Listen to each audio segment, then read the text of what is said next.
It's been said that every quilt tells a story, and it's so true. But I also believe every quilter has a story to tell. I wanted to hear about the people behind these wonderful quilts and thought you'd enjoy hearing about their lives also. Welcome to A Quilter's Life.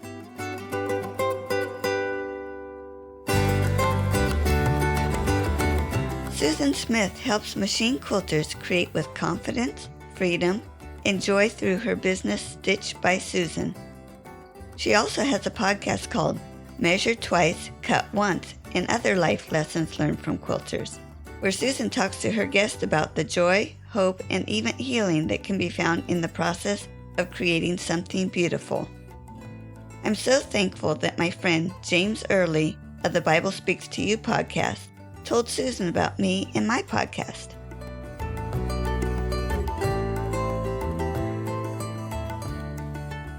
I'm so happy to talk with Susan Smith today. Welcome, Susan.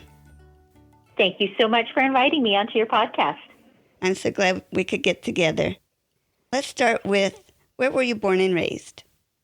Well, Paula, I would say I was raised, at least a good chunk of my childhood, really off the beaten track in a kind of unusual fashion. I'm Canadian, and so we lived in northern BC, northern British Columbia, Canada at that time. And we were developing a piece of property from absolutely raw land. So for about 8 of my childhood years, we had no electricity and no running water. And so very much a throwback to several generations ago. And that's how I grew up. And I got to tell you, I have absolutely no regrets. I have great memories of those years. With no running water, did you have to truck it in, or did you go to a river? We did live fairly near a freshwater spring. And so I guess you could say we trucked it in. We had tanks and we would bring it in. And in fact, in the winter, my siblings and I carried a lot of buckets of snow because we melted snow for things like dishwater and showering water and things like that. So we found ways. Neat. How about a special childhood memory? Oh boy, there's lots of those. And I grew up in a large family. I have just one sister, but I have 4 older brothers. And we were farming. And so I have a lot of good memories of outdoor time. Obviously, with no electricity, we had no television. I think I was probably 15 or 16 before I ever saw a movie, which most people probably can't even relate to, but it's true. And so lots and lots of memories of outdoor good times with my family. Oh, fun. Tell me about your employment. I haven't actually held a lot of full-time jobs in my life, which sounds kind of odd to say. But, you know, in my teen years after school, I did try out a few things. I worked for an accountant for a few years. And so from there, when my husband and I got married and began our family, for a lot of years, I actually took in small client jobs. And so I worked from my home. And my husband has always been an entrepreneur. He was born one. And so we've always kind of done our own thing. So I went from bringing in clients in that way to we've had several of our own businesses over the years. And I've been, you know, either the record keeper or the cook and bottle washer. And over the years, I homeschooled our kids for about 15 years. And so I really didn't have, honestly, a specific education or career that I ever had. But it's always been creative and always enjoyable. And once again, you know, no regrets. I can relate to that a lot. My husband and I are entrepreneurs, and I homeschooled my 5 children. Loading them up in the car to take them to our business to do school there some days. Those were really good times. Our kids grew up too, like knowing what we did to provide for them. And that it wasn't like job was completely separate from home. It was just life. So we did school, we did work together, we did play together. And it's, I think, a great way to grow up. It is. You grew up in northern BC. Where do you live now? I currently live in Spokane, Washington. Okay, and how did you get there from Canada? There's lots of stories in there. I won't tell them all, but I'll tell a few. So my husband is an American citizen. So a few years back, 10 or so, we were kind of wanting a change in our life and wanting some opportunities for our children. We had our youngest 2 kids were going into high school, and we wanted some educational opportunities for them. And the area where we were living had a really, really high cost of living that limited us so much. And about that time, had been the crash in the US, and I say crash in quotation marks, but 2008 and 9, and property values were coming down. And so we thought, hey, if we're ever going to relocate, this is a great time to do it. So we spent a year or two exploring some areas in the US and certainly exploring online and talking to people. And we ended up in Washington State, chiefly because it's the closest one to Canada, because 2 of our grown children opted to stay in Canada. So now we kind of have one leg in either country, and I have family sprawled in all those miles in between. And so it's much more convenient for us to live on the west side of the country than the east. So we've been really, really happy here. Oh, neat. Now, besides quilting, are there other crafts you do or have done? Oh, there's lots of those. My mom was a very crafty lady, and she did what I would say were the more old-fashioned crafts, the knitting, the crocheting, the hand embroidery, and of course she made quilts and hand quilted them as well. So I kind of, as far back as I can remember, I just learned to do those things alongside of her. Sewing has always appealed to me, so I can actually remember I must have been 9 or 10 years old when I was just begging my mother, let me sew, show me how to do it. And that was in the period of time when we didn't have electricity. So I actually learned to sew on a treadle sewing machine. Maybe you've used one, but I bet you quite a few of our listeners haven't. But it's a bit of an exercise in coordination because you've got to kind of start the flywheel with one hand and then start pedaling with your feet. Meantime, your hand is feeding the fabric under. So it was a bit of a thing, for a little girl to learn how to do that. But I fell in love with sewing early on. So although I do know how to do lots of other crafts, really, sewing and particularly quilt making is what I have decided to spend my time doing and what my whole craft room is arranged around. Mm-hmm. How about other hobbies? Let's see. I'm a cyclist, and I say that with hesitation in my voice because I'm not a serious one either. But I do like to get out on my bicycle in the summer, and so I put in quite a few miles each summer, maybe 400 or 500. And that is a real pleasure because I love the sunshine, so that's an opportunity to be out in it. We have a number of friends who are card games players, so I would say that constitutes a hobby for me because it takes up a fair bit of my leisure time. And I also love to cook for crowds. And so I do, for example, events in our church I'll cook for. Just last weekend, actually, I cooked at a Father's Day breakfast, pancakes for 300, not a problem. Wow. And I cook for our youth and children's summer camps. It's almost like my holiday away from my quilting job. In the summer, I take those couple of weeks and go and just immerse myself in food and cooking and serving the food. And I do love doing that. Wow. I'm just picturing the big campground, and the cooks were so needed. That is so great that you do that. It's a lot of fun. Mm-hmm. Tell me about who introduced you to quilting. I don't know that I could put a time to it. I'm sure it was my mom because, as I said, she has sewn and made quilts for as long as I can remember. And I've been surrounded by it, honestly, all my life. I have in my home quilts made by 5 generations of women, which I treasure very greatly. One of them is my daughter. So that's really special to me, knowing that I come from quilters and I'm raising up some quilters too, I hope, although my girls aren't really picking it up yet. But there's still hope for them, right? Oh, yeah. But, so I have things like quilting designs, hand quilting designs that are 50 and 60 years old for my grandmother and great-grandmother, and those sorts of things that I really treasure. So I learned how to make quilts initially in the very traditional way, which is, cutting out one piece at a time with a little cardboard template and a ballpoint pen and a pair of scissors, and then sewing them together and then hand quilting them. In my childhood, we frequently had a huge quilt frame, straddling our living room, and we walked all around it, played under it, all those things. So quilts have always been part of my life. What I do now, of course, is long arm machine quilting. And that is not something I knew, in my younger years. And in fact, where I lived in Canada, that we lived near a town, it was still very far away. And by very far, I mean 500 miles away from the nearest major city or a quilt show or anything like that. So I never, up until 10 years ago, had attended a quilting class or been to a quilting show or was even aware of the industry, lines of fabric being designed and pattern designers. I didn't know any of those people at all until 10 years ago. All I knew was how to sew quilts and hand quilt them. So this whole industry came as a bit of a revelation to me, really. How exciting. Is it overwhelming at times, all the industry? I don't think so. I kind of, maybe because I came to it new and with stars in my eyes, I quite love it. And I came upon the machine quilting a little bit by accident.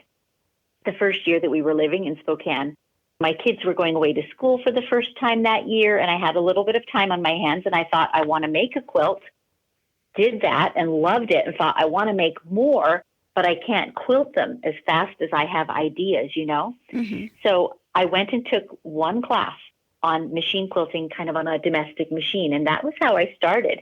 And I did that for quite a long time, and in fact, started quilting 4 people on my domestic machine.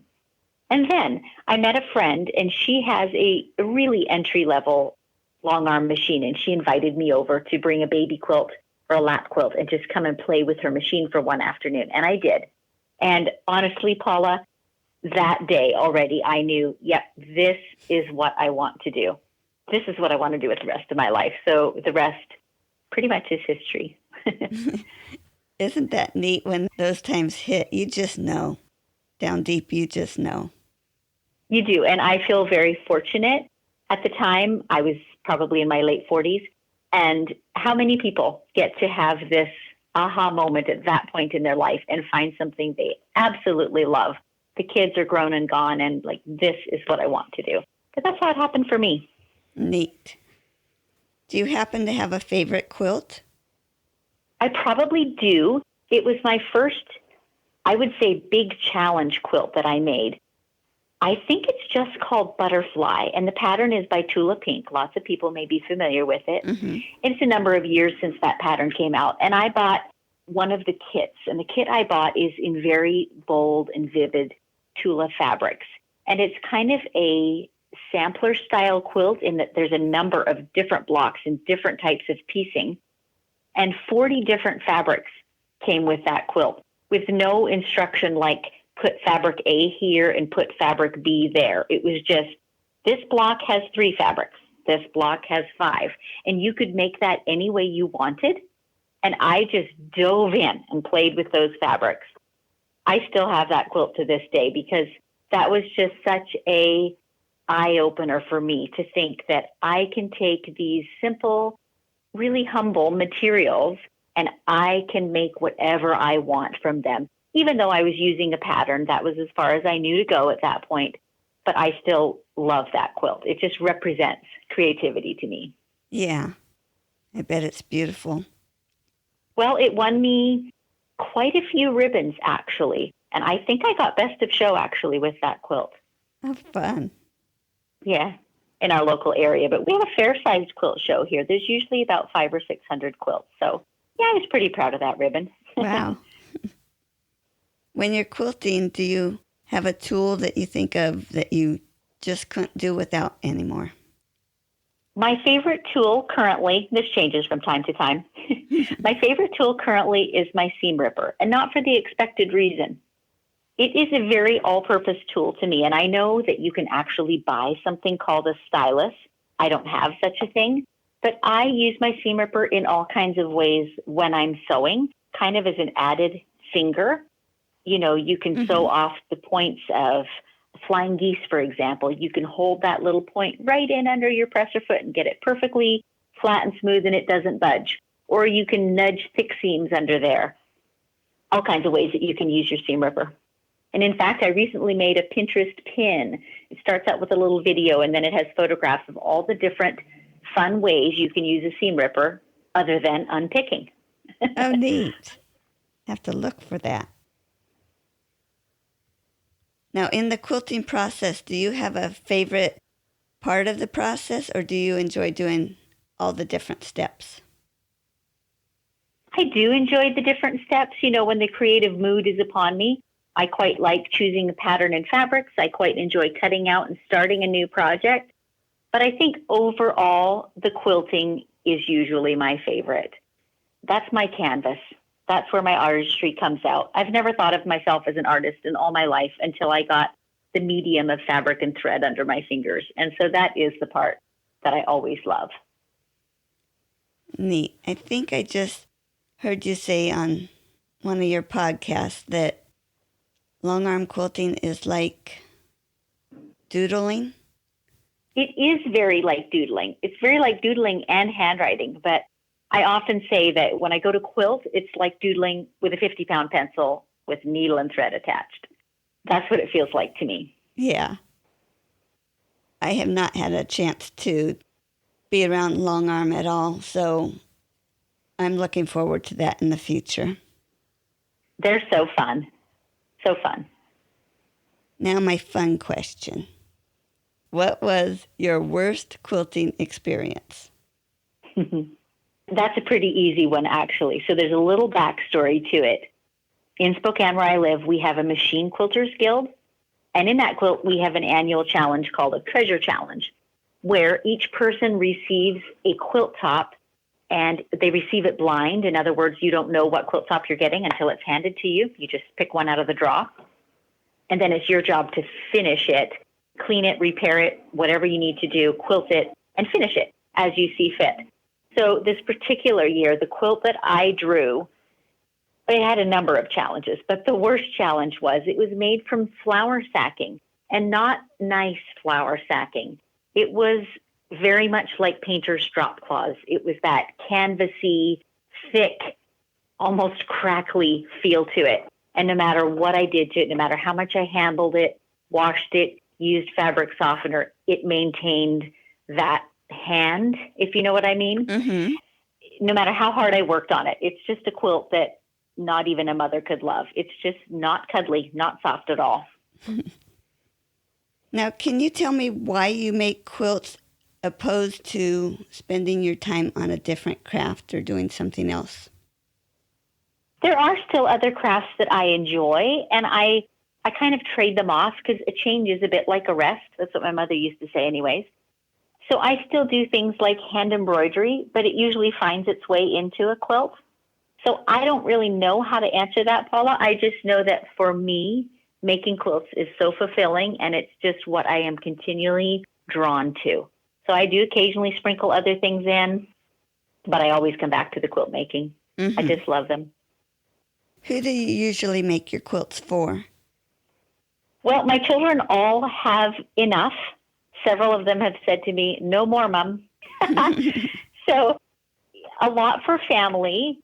Very occasionally, I will do one, I say on a commission basis. That's not quite the right word because it's not usually for sale, but I'll do one on request or for a specific occasion, like might be a wedding gift or something like that, or a baby gift. And I do a fair number actually to give away to various organizations. For example, I have a dear friend who has a little organization where she makes quilts for a NICU center, so a baby intensive care. And she just looks for small quilts for that, about 40 or 45 inches square. So I make quite a few of those. You know, that's just a small project you can tuck in here and there on a weekend. And I love to do that. Oh, neat. Do you have a project going on right now? So I do have a current project. I wanted a fresh new quilt for my spare room bed. I'm a scrap quilter, right? So I've got one going that used up all the kind of 30s style. Some of them are reproduction fabrics. Some of them are just similar in color and scale. They're all the 30s style fabrics that I have. And I used a pattern. I'm not sure how to describe it, Paula. I just took it from a YouTube tutorial by Lori Holt. I think I've seen it called X's and O's. Mm-hmm. But, you know, you kind of have this 16 patch of the prints, and then you have these X's of the solid background. Does that make sense? Yeah. Anyway, it's a fairly simple design, but one that really lent itself to using a ton of different fabrics and just putting them all in there. And I've just got a kind of buttery yellow, soft, solid for my background. Oh, that sounds pretty. I hope so. If you watch my social media posts in a few weeks, you'll see pictures of it. How neat. Well, Susan, do you have a quilting tip for me? one of my tips to quilters is find what you love.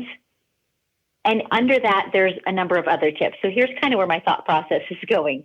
Over the years, because I've been quilting for a long time, I had quite a stash of fabrics that were even things that were my mother's. She has long since passed away, but fabrics that were hers, fabrics that I bought, in my teen years, whatever. And I felt kind of obliged to use up everything that I had. But over the years, my aesthetic has really changed and evolved. So I don't so much use the calicos and floral prints anymore. I'm much more attracted to brighter colors and things that read more as solids and a little more contemporary fabrics. So I've kind of given myself permission in the last couple of months to give away, to pass on some of these fabrics that I don't love anymore and move on to creating quilts that are really attractive to me. I mean, quilting for people is my day job, but making quilts is my hobby. It's my expression. And I don't want to spend that time doing have-tos. I want to spend that time doing something that really invigorates me. Mm-hmm. Can you describe how you went from having quilting as your hobby to it becoming a business for you? It was a hobby for a number of years. And even though I was quilting for clients and even quilting for hire, it still was not a major part of our lifestyle or our support. And when I really shifted gears, Paula, it was actually early on in the pandemic. I know many people will relate to this, but my husband's work was drastically affected by the pandemic. And so at that point, we had to make a decision. Was I and he going to go look for other day jobs, or was I going to turn my quilting into something that could support us? And ultimately, that is what we chose. And I'm very fortunate in that my husband is much more techie than I am. And so, for example, when it came to starting a podcast or when it comes to live streaming some quilting episodes or things like that, he can really be of benefit and can really carry that, actually. And so together, we have spent the last 18 months or so really building what was my hobby and my joy into what is still my joy, but now supports us. It is our living. Isn't it great to work together? It is. And I'm sure other couples have found this same thing. There is a push and there is a pull, and he and I are two very, very different people.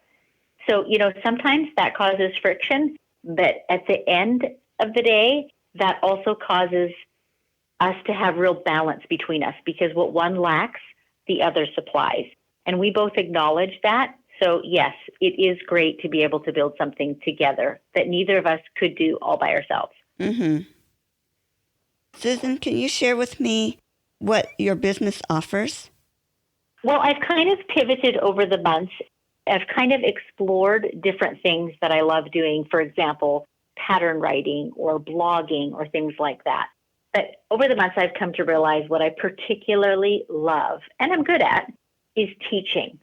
And so giving a bit of backstory to that, the type of quilting that I love the most, I call freehand edge-to-edge quilting. So that means I am literally doodling, as we talked about earlier, with my 50-pound pencil across the surface of a quilt. There's no stopping and starting for blocks or for borders or for thread color changes. I'm just laying down a quilted pattern or texture over the entire quilt. So that's freehand edge-to-edge quilting, and that's what I love doing the very most. It is also, I have found, something that is intimidating, especially to newer quilters, but sometimes even to longtime quilters who've always used a computer or followed a paper pantograph design. And to them, the thought of just striking out quilting with no pattern and nothing to follow is really intimidating. Well, I love teaching how to find freedom in your quilting. And so I have launched I call it a freehand quilting masterclass, and it's a really comprehensive look at what makes up good freehand designs. How do you develop them? How do you make them easy to repeat and to duplicate and to move across the quilt top? And within the class, too, I give a huge repertoire of quilting designs. And then I build on that into this method of, I call it deliberate practice, which is not my own term. It's used in golfing and in music and in all kinds of ways. But I apply it to quilting in that you can take this very daily sort of bread and butter, edge to edge quilting. And while you're doing it, you can be focused on really elevating your skills, really learning how to make smooth circles or straight lines or even spacing. And all of those skills are just built while you're doing your daily simple quilting. So I love teaching that sort of stuff. And then too, because teaching is what I love, I offer kind of as a support to that, what I call live and unscripted streaming episodes. So I get on my YouTube channel every second Monday morning, and I quilt live and in real time an entire project from end to end. And so all the people that are viewing can just watch this happen, warts and all, thread breaks, needle breaks. I've had that happen. Cameras falling over. I've had that happen too. I'm embarrassed to say. But you can just basically watch over my shoulder as I quilt this whole thing. And so it's not really a class, but it just shows you by demonstrating. So for example, yesterday's project was a small quilt that had really wavy borders, which is super common. And I just talked my way through how I cope with that. You can try this, or here's another method, or here's what I do here. And people can ask questions at the same time. And so this very interactive community going on, and the feedback I get on that is really, really great. That's as helpful as a class to just see someone doing these processes. Oh, neat. And I happen to hear that you call your long arm Lucy. How did you come up with that name? I don't know if I have an answer for that. When I bought my very first long arm, it was a used one, and I just really wanted to give it a name. And at first I called it Lucinda, and then that just seemed too unwieldy, so I shortened it to Lucy. And then one of my dear friends bought me an I Love Lucy sign for my studio.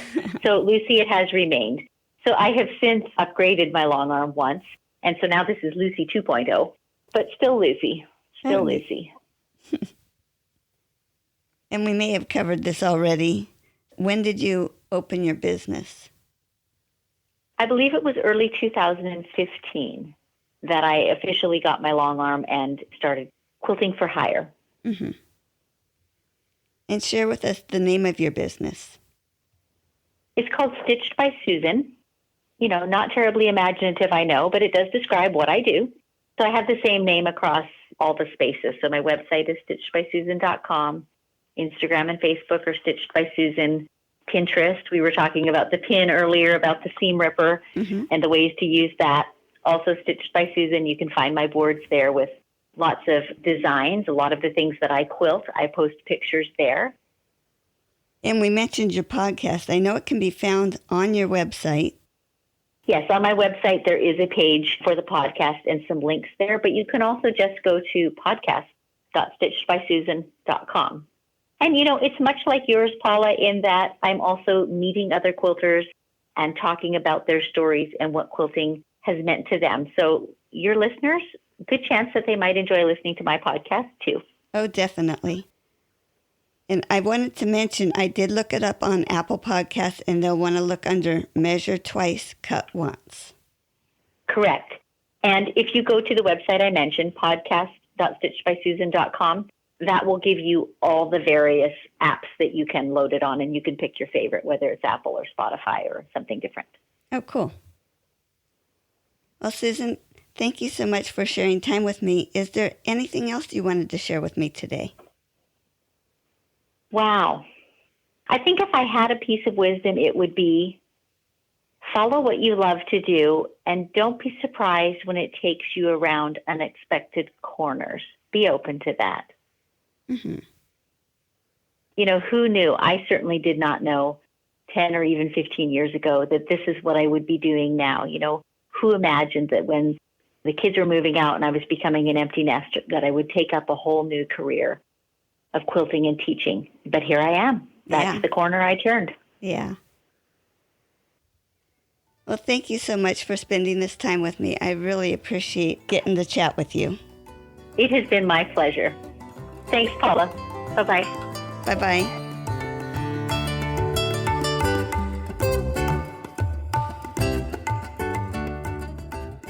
You can find more stories on aquilterslife.com or subscribe on your favorite podcast player so each episode will be downloaded automatically. Also, I want to hear about you and your wonderful quilts. Please contact me, Paula Chamberlain, through the website to set up an interview. And as always, thanks for listening.